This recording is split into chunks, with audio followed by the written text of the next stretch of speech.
Hi everyone, it's Mr. Puddick here. I hope you enjoyed yesterday's story, and I've got a new story for you today.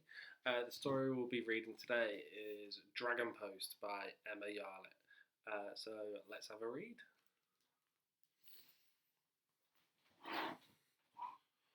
One day I found a dragon. I hoped it would stay. I'd always wanted a dragon, but this little dragon looked like it might set fire to the house, so I did the obvious thing. And I wrote a letter to the fire brigade. They would know what to do. And finally, I got a letter back. I dried it off and opened it up.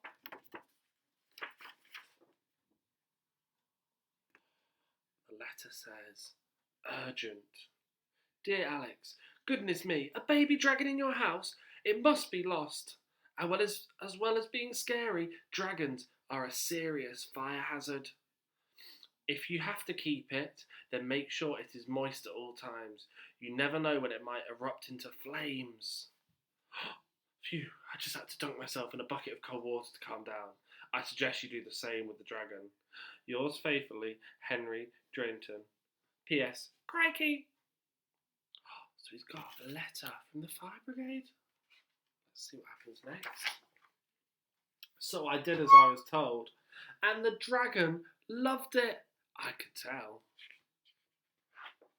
Later we were hungry, and I made my best jam sandwiches. The dragon wasn't a fan, but I knew just who to ask about dragon food, so I sent a letter to the butchers, and I got a speedy reply. I've got a letter from the butchers. It says, nice to meet you, butchers. On the back it says, Dear Alex, your dragon sounds delicious. I bet it would taste marvellous with potatoes, peas and carrots. I'm not surprised your dragon didn't like jam sandwiches. Dragons like meat. I wonder if I could I wonder if I could meet your dragon at your earliest convenience. Perhaps I could have your dragon over for dinner. My tummy is already rumbling. Looking forward to meeting you. All the best, Mr. Angus Teak. So he's received two letters now. He's received a letter from the butcher. Let's see what happens next. That day, the dragon ate 23 steaks, 10 hams, and half of my umbrella. His thank you roars were very loud. But maybe they were a bit too loud. And I opened this letter very carefully. It's a letter from the solicitors. Dear Master Alexander, we are writing to you as legal representatives for your neighbour. We must complain in the strongest possible terms about the heat, smoke, and most importantly, the terrifying roaring coming from your home. Our client does not like this very much. Please take steps to correct this problem as soon as possible. Yours legally, Petra Panickety. Who's received a letter? Let's see what happens next. We said sorry to next door, and my dragon tried to be quiet, but it was hard when you're growing so big in such a little house. We need help, professional help. So I wrote another letter. The reply arrived just in time. There's a letter here from the World Animal Welfare.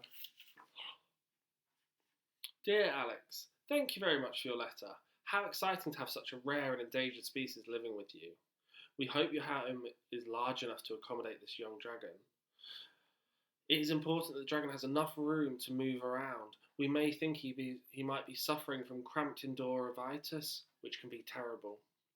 We've prescribed that you take your dragon on one flight every day. Yours wildly, Bernard East. Just received another letter.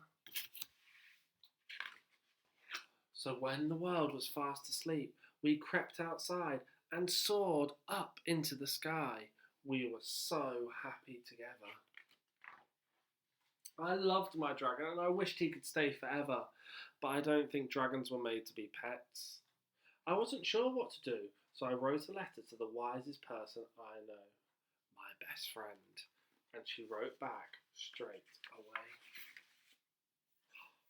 She made me a card and it says Alex's dragon. To Alex. Wow, a dragon! That is so exciting. He sounds the best. Dragons are my favourite after unicorns. Oh dear, it does sound like your dragon is very big and your house is only normal size. He can't live with you forever. He needs to find his own place. Maybe he should live somewhere a bit more like this. And she's drawn a lovely picture. Oh. Love from your best friend, Hilary. P.S. Give your dragon a pat on the head from me. So he receives a card from his best friend. Let's see what happens next. I showed my dragon the letter and he beamed and sparkled and we spent a final day together. We didn't want to say goodbye, but we knew it was right. And off he went. I miss my dragon. I would never forget him. I hoped he would never forget me. And then one day I got some post and it was Dragon Post. The end.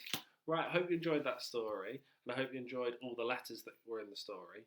I was having to think about what activities you could do at home. I was thinking, you could make your own letter. Could you write a letter to Alex's dragon? Could you make a card and draw a picture of Alex's dragon like this one? So that's your activity for today. And I'll see you again tomorrow for a new story. See ya. Bye.